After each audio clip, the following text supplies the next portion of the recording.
Well, hello and a very warm welcome to Business Today TV. I am Chetan Bhutani. Well, Volkswagen is a brand who has completely hustled the Indian auto sector and caused a massive engagement with the audience as well. Now, I am here with a vehicle who has completed a year, and let me introduce to a guest who is actually will introduce that car to you. I am joined by the brand director for Volkswagen India, Mr. Ashish Gupta. Ashish sir, thank you so much for joining us. Congratulations, your baby has officially turned one in India.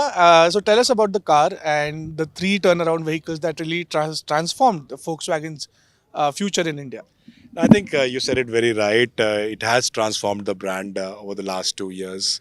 If you look at it, I don't think of, I can't think of any other brand which has turned their portfolio so far around in such a short time.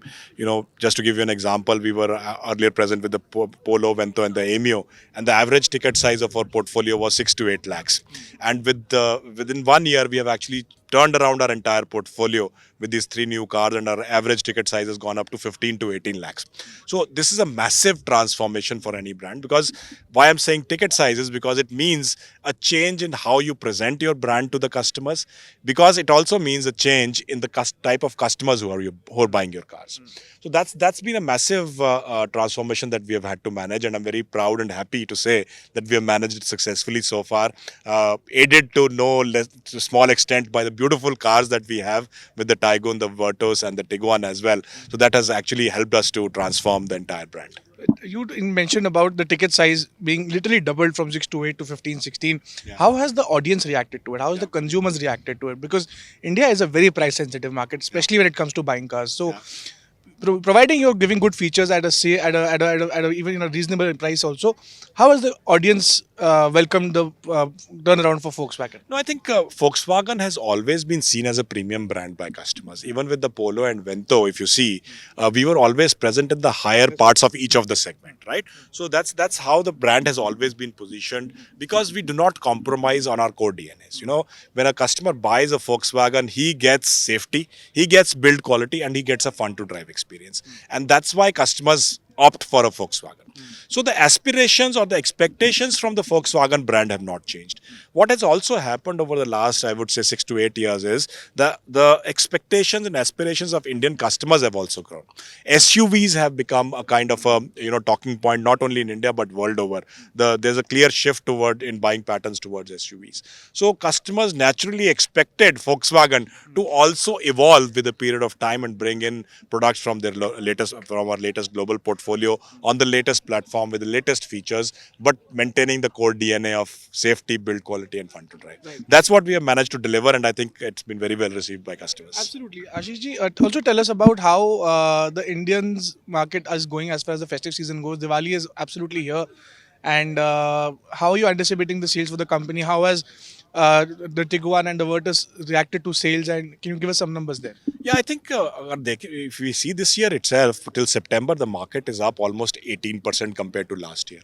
When we started in January of this year, the expectation was that the Indian car market would be around 35 lakhs. This forecast has already been revised to close to 37 to 38 lakhs. So definitely market is performing much better than everybody anticipated. And for the last 1 year, actually, the market has been held back by supply constraints. So this reflection is definitely there in the festive season as well. We see good footfalls happening in our showrooms, and we have also ambitious plans for the festive season. We plan to sell an average of 4,500 to 5,000 cars a month during this quarter, which should be our best quarter in the country for a long time. And I'm quite hopeful, and with the kind of traction we have in our showrooms, we seem to be on track. That's a really good number you've mentioned here. About 4 to 5 odd thousand vehicles in a month is like a good sales number. Yeah. Also, Ashish, tell us about how the Indian market is looking as far as the semiconductor shortages goes, because it has eased, yes, but Yeah. the supply chain constraints due to the global economical factors have absolutely little bit troubled the industry as well. Yeah. So, give us a sense as to how Volkswagen is really impacted No, I think its operations. we were heavily impacted. If you look at quarter 3, especially June, July, August, was a really bad period for us. We had almost 50% shortages compared to what the demand was. And not only for us in India, we are part of a large brand globally. We are present in 160 countries. So any shortages worldwide have a share for us in India as well. So June, July, August, as I said, was a difficult period where we could meet only 50% of the demand. But knowing that September to December is the high period for India, we have made sure that there are adequate supplies available. And I can assure customers that for this quarter, we have absolutely the cars that you want. So how's the backlog looking like? Are you facing any backlog issues? And also, what are you doing to ensure that the backlog gets cleared faster? So on the Taigun, I think October to December we have good availability across variants. So whatever outstanding bookings were there, we should be able to serve them. On the Virtus also we have good availability on the 1 liter. Where we have a slight shortage is on the 1.5 DSG for the Virtus. Frankly speaking, the demand has been overwhelmingly higher than what we had expected. To be honest, we had planned with 25% mix on the DSG, the 1.5 liter GT Plus, but the demand is currently at 40-45%. And for any supply chain and production oriented, environment to react, it is a 3 months lead time. So I think on the DSG Plus is where the lead time is a little bit higher right now.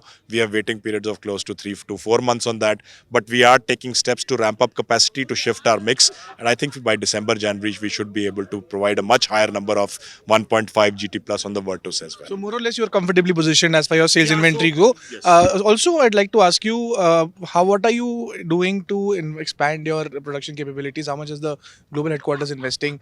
Any numbers on that, sir? So I think our Chakan plant, where basically we manufacture the Taigun and the Virtus, has an annual capacity of around 1.9 lakhs, and we are running at almost 90-95% of the capacity, because this also includes exports.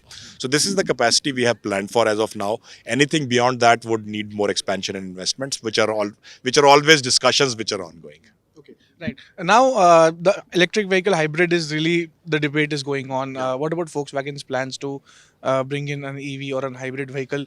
I know there are products, but yes, a stronger Volkswagen product in an EV hybrid line, particularly dedicated, would be the need of the hour. Don't you think so? No, I think we, as a brand and as a group, we have made it clear that we are going for the whole hog. We are going to full electrification.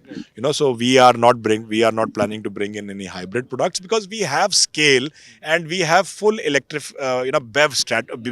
technology available with us. So why would we go halfway and go into hybrids? We have the full technology, full stack available, and we would go for full electrification. So that's the plan. But in India, from the Volkswagen brand, I see it as a 2 or 3 step approach. The first step would be introducing some products from our global portfolio as FBU or local assembly through PNC route, and then going in for mass electrification through localization, maybe in early second half of the decade, maybe 26-27. So that's the thought process right now, and I think that would be a good timing, because by 26-27 is when we see the inflection point in electrification happening in India. From less than, let's say, 100,000 cars today to going up to, let's say, around 300,000 cars by 2026, and onwards to around 12 lakh cars by 2030 is what we see the projection for the Indian electric market at least. That's good positioning and well clearly thought. Last question: how are the exports looking like, and any plans to ramp up and probably explore new markets as far as exports go? Continuous process. Currently we have our, I would say, very clearly identified markets like Mexico, South Africa, a lot of countries in the sub-Saharan region, Southeast Asia as well, which are clearly identified and which we are catering to. But exploring new markets is always a continuous thing. You have to also be sure which kind of regulations exist in which market. So the world is a very complex place. It is not one homogeneous place. India has Euro 6. Some parts of Latin America and Africa are still at Euro 3, right? So matching your technology with the kind of regulations and conditions that exist in a market is also a difficult task. Absolutely. Thank you so much, Ashish, for joining us. If you like the video, do like, comment, share and subscribe.